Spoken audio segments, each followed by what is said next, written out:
आज के इस एक्सप्लेनर में हम एक ऐसे रोंगटे खड़े कर देने वाले केस को डिकोड करने जा रहे हैं जिसकी शुरुआत होती है एक नहर में मिली एक बेनाम लाश से। सुनने में किसी थ्रिलर फिल्म जैसा लगता है ना, लेकिन ये कोई कहानी नहीं है, बिल्कुल सच है।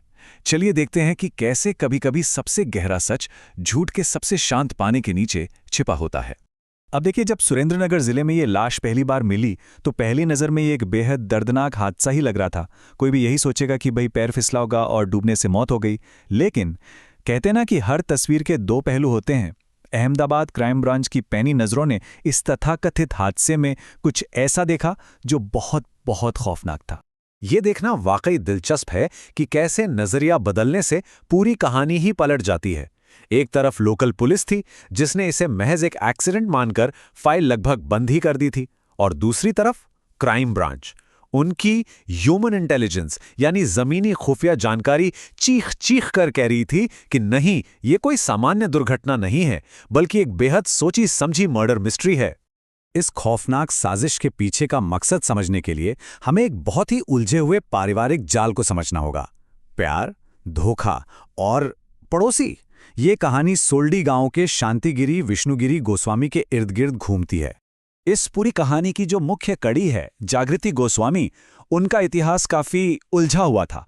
आपको जानकर हैरानी होगी कि जागृति ने अपने पहले पति और 2 बच्चों को छोड़ दिया था, और वो भागी किसके साथ? अपने ही पति के बड़े भाई शांतिगिरी के साथ। इसके बाद ये दोनों अपना सब कुछ छोड़कर एक नए गांव में आकर बस गए ताकि एक नई जिंदगी शुरू कर सकें। लेकिन इस नई शुरुआत में एक बहुत बड़ा पेंच था। शांतिगिरी पेशे से एक ट्रक ड्राइवर थे। अब ट्रक ड्राइवर होने का सीधा सा मतलब है हफ्तों हफ्तों तक काम के सिलसिले में घर से बाहर रहना, और इसके चलते जागृति को लंबे समय तक घर में बिल्कुल अकेले रहना पड़ता था। बस यहीं से उनकी जिंदगी में वो खालीपन आया जिसने आगे चलकर एक भयंकर मोड़ ले लिया। अब यहां एंट्री होती है एक नए किरदार की, पड़ोस में रहने वाले कांतिलाल की। कहते हैं ना, खाली दिमाग शैतान का घर होता है। पति की इस लंबी गैर मौजूदगी और घर में चल रहे आपसी झगड़ों के बीच जागृति और उनके इस पड़ोसी कांतिलाल के बीच एक सीक्रेट अफेयर शुरू हो गया। बिल्कुल बगल में रहने का फायदा उठाकर ये गुप्त रिश्ता परवान चढ़ने लगा। अब जब ये रिश्ता गहराने लगा तो नौबत यहां तक आ गई कि उन्होंने शांतिगिरी को हमेशा के लिए रास्ते से हटाने का फैसला कर लिया। और फिर शुरू हुई एक ऐसी जानलेवा साजिश जो बुरी तरह उल्टी पड़ गई। जागृति और कांतिलाल ने मिलकर यूनुस नाम के एक पेशेवर कॉन्ट्रैक्ट किलर को हायर किया, और गेस कीजिए, एक इंसान की जान की कीमत उन्होंने क्या लगाई? महज 25,000 रुपए। जी हां, सिर्फ 25,000 रुपए में शांतिगिरी की मौत का सौदा तय हो गया।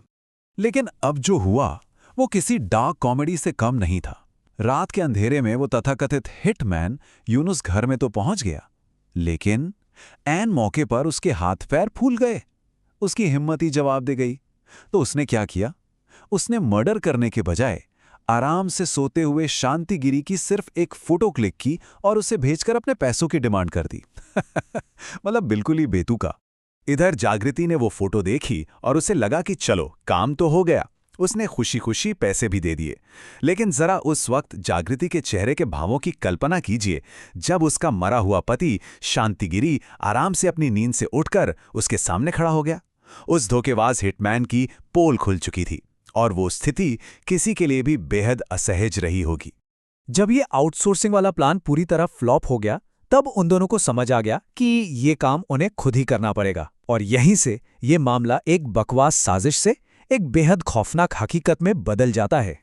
उस डरपोक हिटमैन के फेल होने के बाद इन दोनों ने जो किया वो सच में रोंगटे खड़े कर देता है। इस बार दोनों प्रेमियों ने अपने ही हाथों से इस खौफनाक वारदात को अंजाम दिया। कांतिलाल ने खुद शांतिगिरी का गला घोंटा, और उस दौरान उसकी चीखें बाहर न जाएं, इसके लिए जागृति ने उसके चेहरे पर एक तकिया कस कर दबाए रखा। मर्डर तो हो गया, लेकिन अब लाश का क्या करें? इस मर्डर को छुपाने का उनका तरीका देखिए कितना ठंडा और कैलकुलेटेड था। उन्होंने पहले लाश को पलंग के पीछे छिपाया, फिर दीपक नाम के एक तीसरे शख्स को बुलाया जिसके बारे में कहा जाता है कि उसके साथ भी जागृति के प्रेम संबंध थे। इन तीनों ने मिलकर एक कार रेंट पर ली और लाश को ले जाकर नहर में फेंक दिया, ताकि देखने वालों को लगे कि बस पैर फिसला और डूबने से मौत हो गई।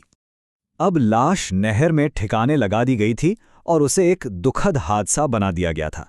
लेकिन पुलिस ने इस केस को आखिर क्रैक कैसे किया, ये पूरा का पूरा खेल ह्यूमन इंटेलिजेंस यानी मानवीय खुफिया जानकारी का था। सबसे हैरानी की बात तो ये है कि वो लोग कई महीनों तक पुलिस की नजरों से बचे रहे। कैसे? क्योंकि उन्होंने कभी शांतिगिरी के गायब होने की कोई पुलिस कंप्लेंट की ही नहीं। इसके बजाय उन्होंने बहुत ही चालाकी से पूरे इलाके में ये अफवाह उड़ा दी कि शांतिगिरी अपनी मर्जी से काम के सिलसिले में कहीं बाहर गया हुआ है, और लोग भी महीनों तक इस झूठ को सच मानते रहे। लेकिन कहते हैं ना, झूठ के पैर नहीं होते। इस अफवाह के मजबूत जाल को आखिरकार अहमदाबाद क्राइम ब्रांच ने तोड़ ही दिया।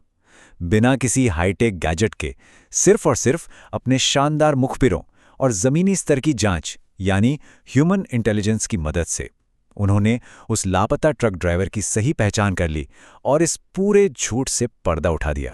जरा इस टाइमलाइन पर गौर कीजिए, ये बहुत कुछ कहती है। पहले दिन मर्डर हुआ और लाश नहर में फेंक दी गई। अगले 1 से 3 महीने तक लोकल पुलिस इसे एक हादसा ही मानती रही, लेकिन चौथे महीने में जब क्राइम ब्रांच ने एंट्री ली तो पूरी बाजी पलट गई। उनकी गहराई से की गई जांच का ही नतीजा था कि 18 मई को आखिरकार सभी आरोपी पुलिस की गिरफ्त में आ गए। ये केस हमारे लिए एक बहुत बड़ा सबक है। ये हमें याद दिलाता है कि आपसी रिश्तों के धोखे से उपजी कोई साजिश कितनी भी गहरी क्यों ना हो, अपराधी चाहे कितनी भी चालाकी से सबूत मिटा ले, लेकिन अगर कोई जांच करता हार ना माने और अपनी जमीनी जांच पर भरोसा रखे तो वो किसी भी दिन सच्चाई को अंधेरे से निकालकर रोशनी में ला सकता है। तो आखिर में ये पूरा मामला हमारे सामने एक बहुत ही बेचैन कर देने वाला सवाल छोड़ जाता है।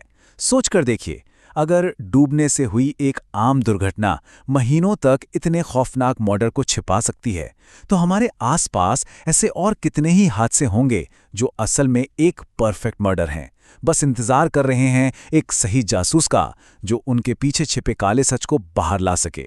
इस एक्सप्लेनर में हमारे साथ जुड़ने के लिए आपका बहुत बहुत शुक्रिया। हमेशा अलर्ट रहें और जिज्ञासु बने रहें।